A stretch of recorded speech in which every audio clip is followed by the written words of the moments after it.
Spark haydovchisining xatosi sabab bir oila jigarini yo'qotdi. Ko'chada xizmat olib borayotgan inspektor avtohalokat tufayli vafot etdi. 2026-yil 31-iyul kuni soat taxminan 23:30 da O'zbekiston tumani O'qchi mahalla fuqarolar yig'ini hududida ayanchli yo'l transport hodisasi sodir bo'ldi.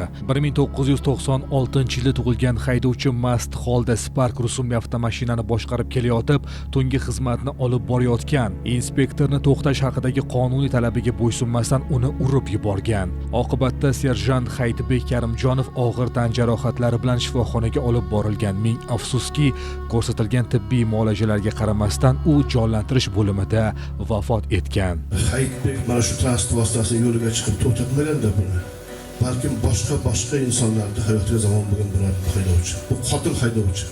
Serjant Hayitbek Karimjonov 2022-yildan ichki ishlar organida xizmat qilgan. Uning ortidan qadrli onasi, suyukli ayoli, 2 nafar farzandlari qoldi.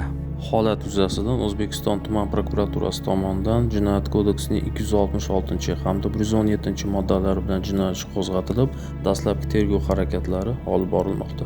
Haydovchi O'zbekiston Respublikasi Jinoyat protsessual kodeksining 221-moddasi tartibida ushlangan hamda shu kunning o'zida unga nisbatan qamoqqa olish ehtiyot chorasi qo'llanilgan.